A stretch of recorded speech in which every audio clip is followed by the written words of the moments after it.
Doors. Some doors just need to be shut and the keys thrown away. Not everybody who knocks at that door in your life deserves that door to be open.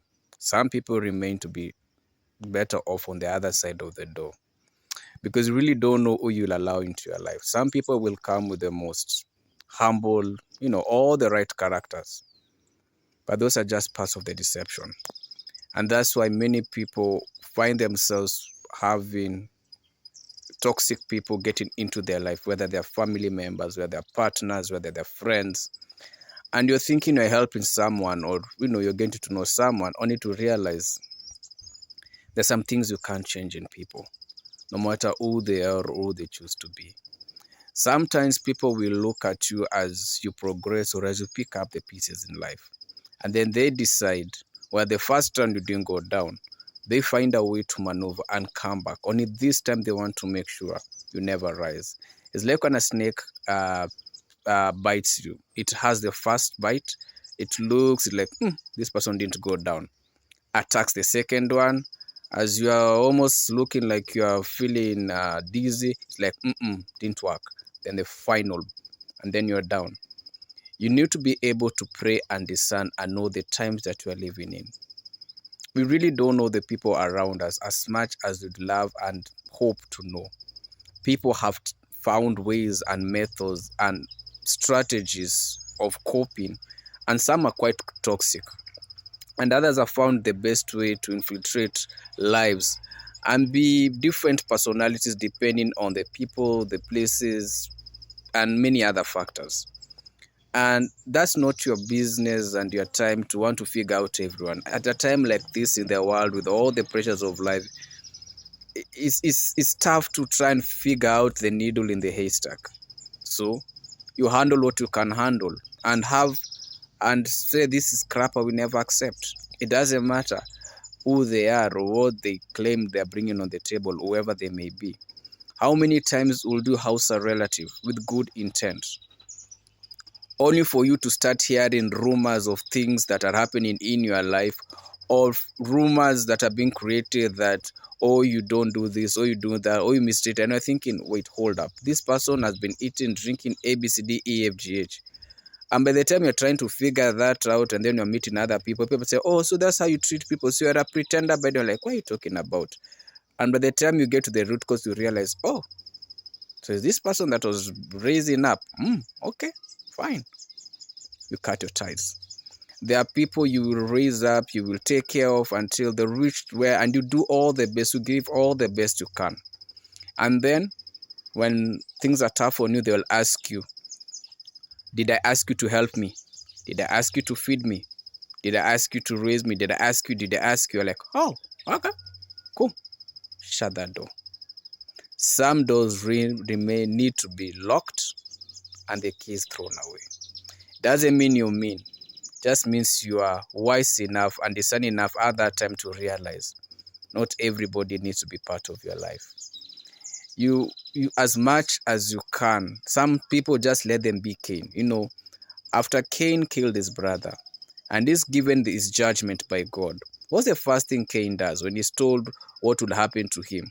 He's complaining about his own safety and how people will kill him before now the mark is put on him. But the sad story is not repenting of his action of taking the life of his own brother. No, he's actually more bothered of what will happen to him. He doesn't really care about anything. It's what happens to him. And eventually, he departs from that era. And you see, when Eve conceives Seth, when you look at the words she uses, is now I have my other child was taken away by Cain. You can feel it in the pain of Eve. If you look at Judas Iscariot, he didn't repent of the action of having our Lord Jesus Christ been crucified. His only problem is that he just felt, oh, ouch, oh, I should have not. And that's how people are, sadly. Many people are looking at you and they're thinking, oh, okay, they'll get into all the rumors. They'll sit in that room and committee of bringing you down. And then when they realize you're still becoming stronger than they thought, they come to your side and be like, oh, and the first thing you tell them is, hey, were you in that room when they're having those discussions? Are you part of that conversation? Yeah. So what are you doing here? Are you here to come and finish what you didn't start? Leave. Sometimes it's better just to shut that door. And at a time where we are in life, with the pressures of governments, pressures of society, pressure every corner, your body, your mind, your spirit, your soul has not been well equipped to handle all that. Don't, it's like trying to be a hero of the world. When you think the world will care, the world will be like, oh yeah, you're a hero. The next day, no, you didn't come on time. No, you didn't. And the same people you're trying to save, they're still complaining. You can't help everyone, but you can help one person at a time. And the only way to figure that out is God's grace through discernment and wisdom. And sometimes we end up learning, gaining wisdom sometimes through the most painful, and discernment, apart from what's divinely granted to us by God. Others, over time, is through what we endure. We were naive. We missed the red flags. We thought we knew the people. We were so sure everything made sense until it made no sense. We are living at a time where a family that is close and even extended, that is nuclear and an extended family, you are only as valuable as what you bring on the table. Once an incident happens to you, everybody flees. But they don't flee from afar, just like the devil in the book of Luke 4. They sit at a side and watch to see, will you fall? How far have you fallen? And then in their hypocrisy, they start coming one after the, oh, I had ABCD. No, tell them to their face. When I was drowning, you watched me drown. In fact, you made sure I couldn't, come back. I couldn't float. So now that I've survived, you want to come and do what? Finish me? Please leave. We can respect each other, high and fine, but beyond that, see the door. And people will say you are mean. But you know what? It's better to be called mean. It's better to be called all these names for standing up for yourself than being the punching bag. And you see, sometimes if you don't put these boundaries and you don't make your stand, if you have a family, your children become victims of your action. Because if you don't step up, they'll go after your kids. But if you step up and put up the shield, they realize, crap, we can't attack the children.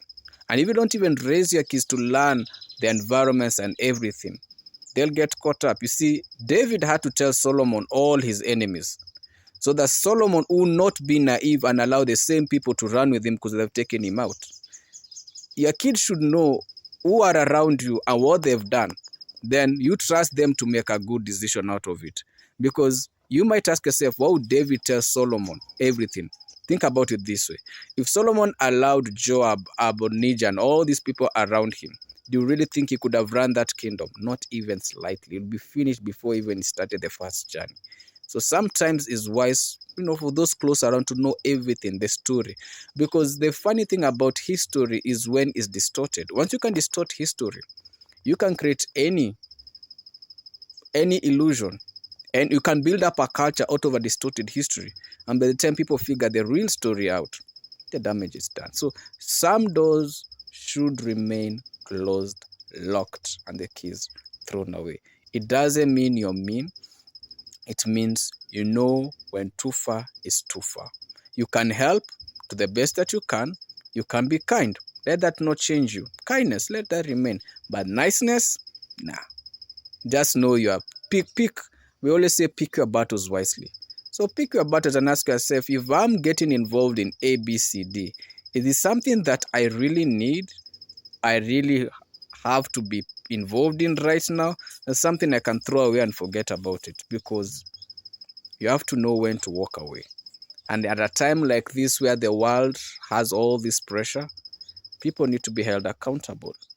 And if someone cannot accept accountability, well, are you the judge?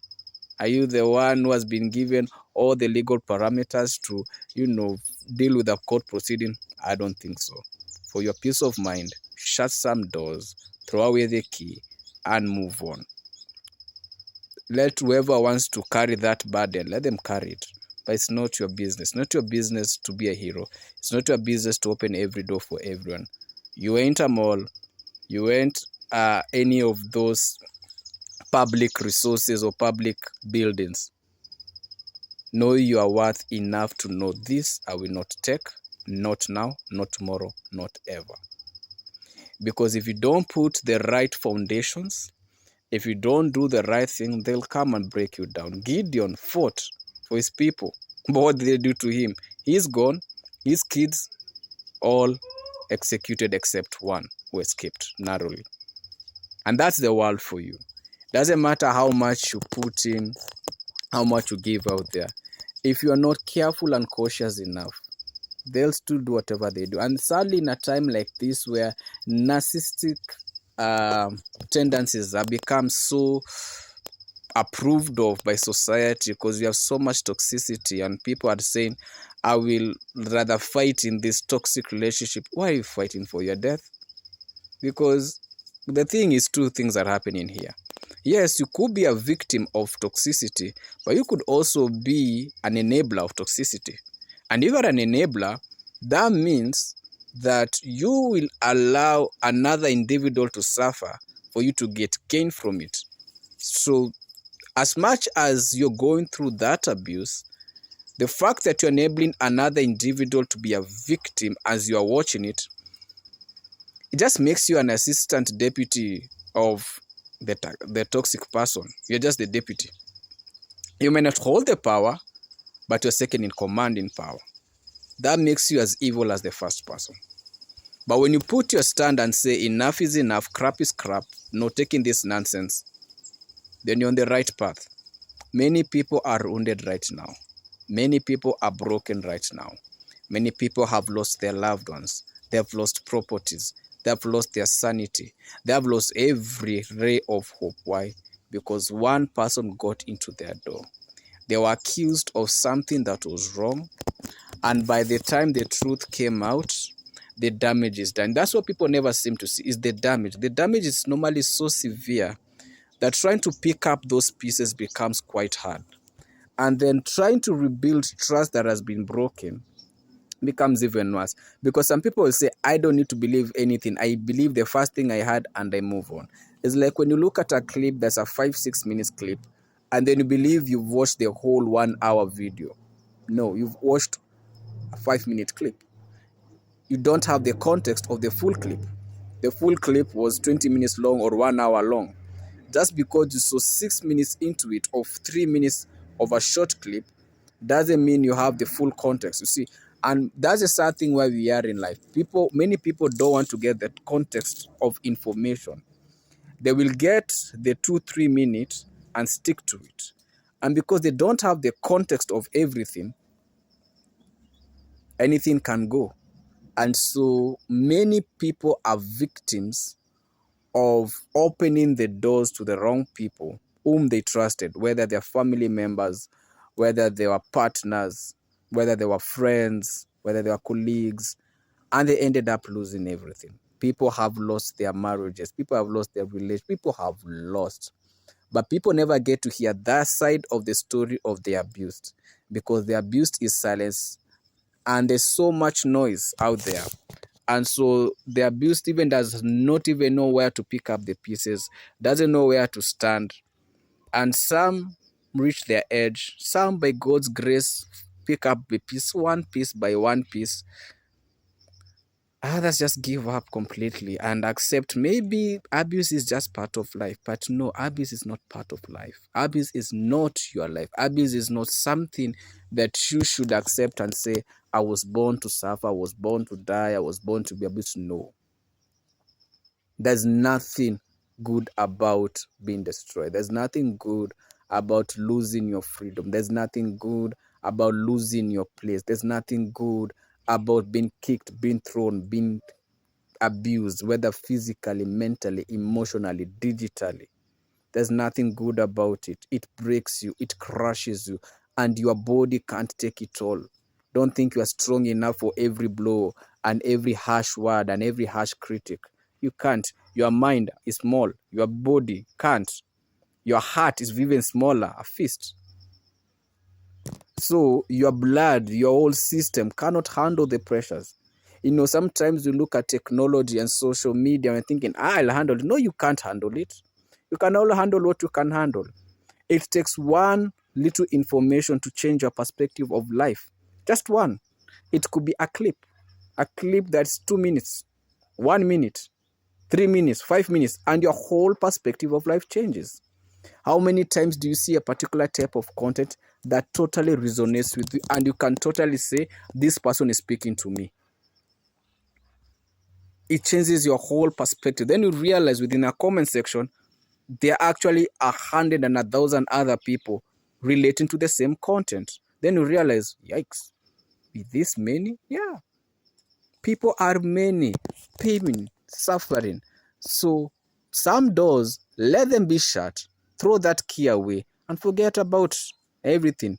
Your business isn't to solve everything. Sometimes you can see a fight going on. Instead of going and jumping in and trying to get in that fight and remove, ask yourself a few questions before you put yourself in danger. Because some people will start that fight so they can wait for someone to separate them so they can all now deal with you.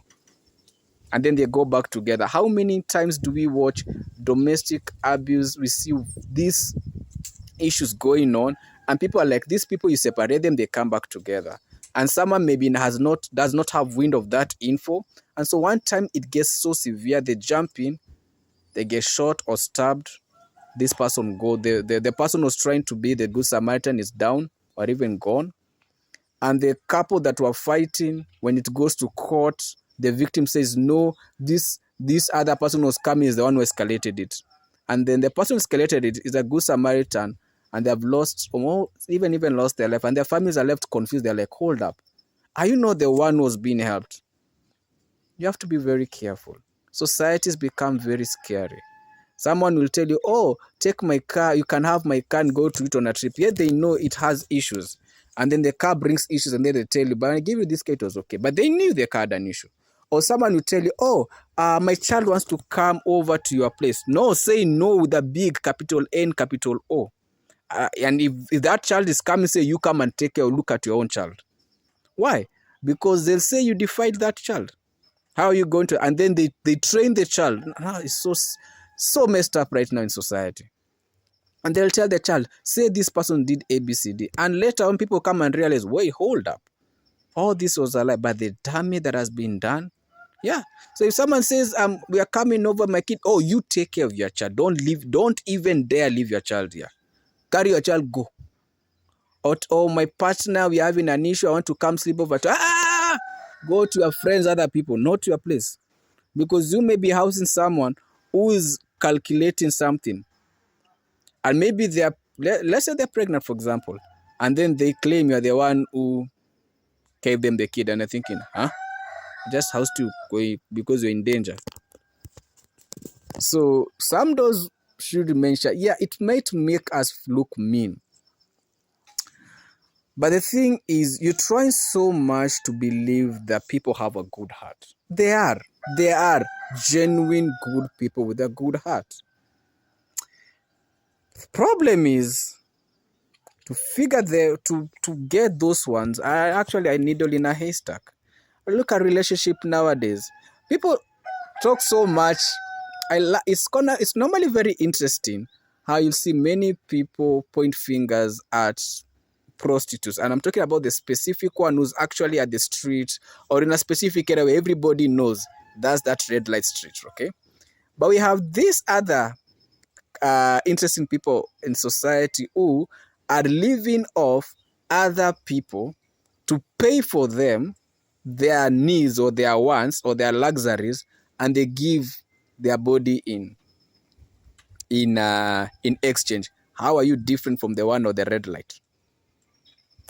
Just the same. Well, the only difference, you could be Pro Max, and that's the fact. You're coming with the new features, but it's still in the same business.